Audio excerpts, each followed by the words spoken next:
3:25 this afternoon, LAPD officers responded to a shooting call at a local clothing retail store here at the 3400 block of West Slauson Avenue.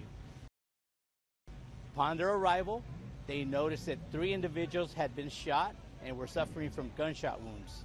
They notified the LAFD paramedics, who responded and transported 2 of those individuals to a local hospital. We have since learned that one of those individuals died of his injuries and the other one is in receiving medical treatment. We do understand that we have 1 male black suspect, no further description at this time.